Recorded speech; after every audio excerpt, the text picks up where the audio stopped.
In this tutorial I'm going to show you how to embed Blender 3D models in a web page. The web page must be displayed in a browser that supports Webgl. We can rotate the model, we can zoom in and zoom out, and we can pan the model, all courtesy of software from X3DOM. There's a nice animation example here. This has even got sound effects, so we can do all the same mouse movements, and there's buttons here that will fire JavaScript, in this case to change the camera angle. So how do we do it? Going back to the X3DOM website and going to the documentation there is a tutorial for Blender, and if I briefly go over some of the key points, converting Blender scenes into X3DOM web pages is pretty simple. Blender already supports direct X3D export. Exported X3D files may afterwards be easily integrated into HTML web pages using X3DOM.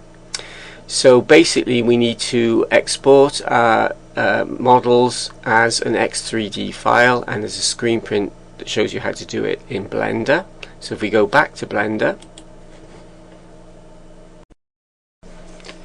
in Blender I'm going to delete the cube and add mesh monkey.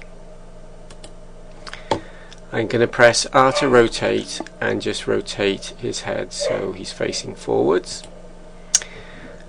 I'm going to add a material, and in the diffuse box make the color green,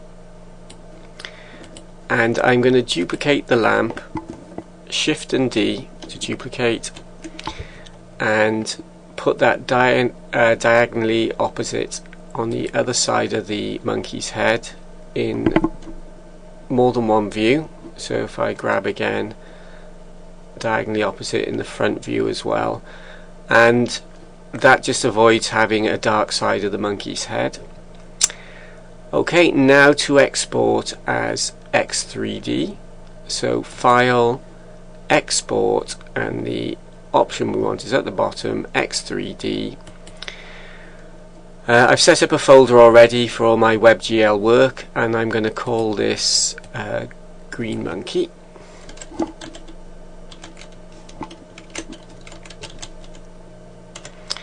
And export, and that's done. Going back to the X3DOM website to find out what to do next, it says there are, like always, two ways to get your X3D data into a HTML page, and both include no coding at all. It then goes into the two methods, and I'm going to do the second method first. One file solution: embed the X3D data inside a HTML page. Now to do this, you have to go to a converter online and paste in your X3D file, and it will give you back a HTML file. Now to do that, first of all we're going to have to open the X3D file in the text editor. So I'm going to go into Notepad++, which is a free text editor for Windows. If you're on a Mac or Linux system, you'll obviously need a text editor. I'm going to open my Green Monkey X3D file, which is there, and I'm going to copy that back to the X3DOM website, click this link, and we end up at the converter. Choose input for encoding, and we are in X3D, so we choose X3D. Paste in the X3D file, so I just copied it so I can paste it in. Choose the output for encoding, Now there's three options. The HTML5 is the best supported by browsers, so I'm going to go for that one. And convert encoding, it chugs away and produces your web page. Again, I have to highlight this and press Ctrl and C to copy it. Then I can go back to my text editor, start a new page, and paste in the web page. And now all I have to do is File, Save As, select HTML as my file type, and give it a name, which I'll call Green Monkey again. And that's done. So we have a web page with our 3D data embedded in it. To view the 3D model, we must open the web page in a browser that supports Webgl. Firefox does, Chrome does, and Safari does. Let's try Firefox. And we get our monkey's head. With the settings we've got at the moment, it's quite dark. We could go and change the settings in Blender and re-export the X3D file, or we can go back into Notepad.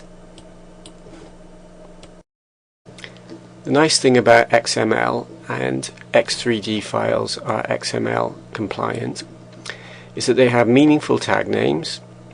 So I've got a background tag here with attributes, ground color, sky color, and there's 3 values for sky color, which I guess are the RGB values. So if I change the red value to 0.5 and the green value to 1 and the blue value to 1, we should get a nice light blue color for the sky color. So must remember in Notepad++ to save, and you can open it in a browser just by going to the Run menu and launch in Firefox. And there we get our monkey with a nice light blue background. I'll show you the second way of embedding X3D files in a web page in part 2 of this tutorial. Using the other method, you have to upload to a web server, but there's not much point embedding your models in web pages unless you're going to put them on to the internet. So I'll show you that in part 2.